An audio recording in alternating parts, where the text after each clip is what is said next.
Hi, I'm Jesse. Welcome to our new series on apologetics. If you're just now joining Jesse Campbell Ministries in our curriculum, we've provided a verse-by-verse study of John. It's available in print at Amazon.com. Look for the Gospel of John for Groups. Then we just finished our series in Acts, and now this apologetic series is going to equip you to answer the tough questions that are asked of the Christian faith. The first sermon in this series addresses the elephant in the room, especially in our context in the Pacific Northwest.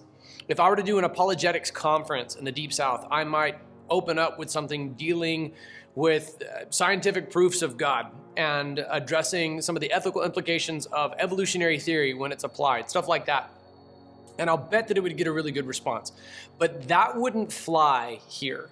Because the main question on people's minds when you engage in a discussion about God's existence is, first of all, do you believe that gay people go to hell?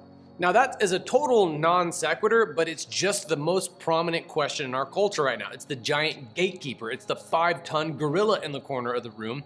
When you're talking about God in the Seattle area, you first have to go there. And so watch this week's sermon if you haven't already for more on that.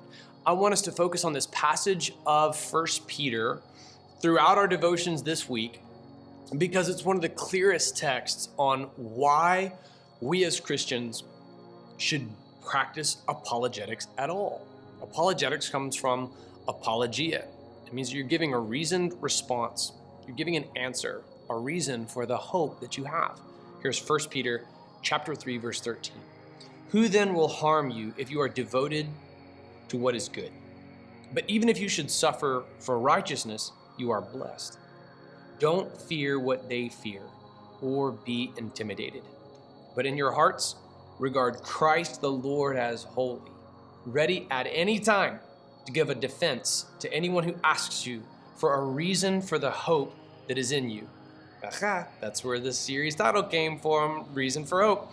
Yet do this with gentleness and respect, keeping a clear conscience, so that when you are accused, those who disparage your good conduct in Christ will be put to shame. For it is better to suffer for doing good, if that should be God's will, than for doing evil. These are dense verses. In a single sentence, you could spend an entire day on just one half of one sentence. So that's what we're going to do. So I know that I just read the larger text. We're going to go through that this week. Focus on this. Who then will harm you if you're devoted to what is good?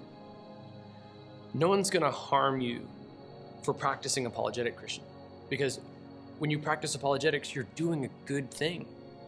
God exists. He is real. He loves you and he loves your skeptical friends.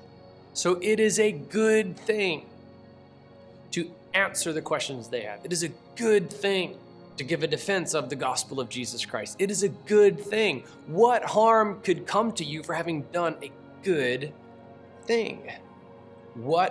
Who then will harm you if you are devoted to what is good? Focus on the word devoted as well, because it means you're going to be the one who brings this up. Every now and then when you go fishing, sometimes a big giant marlin, just by odds, like statistically speaking, if you've spent enough time on the ocean, a marlin is going to land in your boat. It's going to jump up into the air and do this beautiful thing, and it's going to flop right down on your deck. Every now and then, that's going to happen. Once in a while, someone's going to walk up to you and say, could you please lead me to faith in Jesus Christ? I've seen it happen before. I've had marlins land in my boat. But most of the time, I have to do what Jesus dispatched the disciples to do and go be fishers of men, to go out and to engage, to bring up the conversation. Be devoted to this, devoted to doing a good thing, devoted to the practice of apologetics. Who's going to harm you for doing a good thing? Apologetics is a good thing. That's my first of this week's series of reasons why we do apologetics.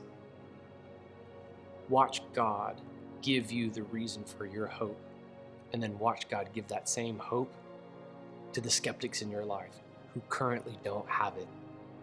I'll see you tomorrow.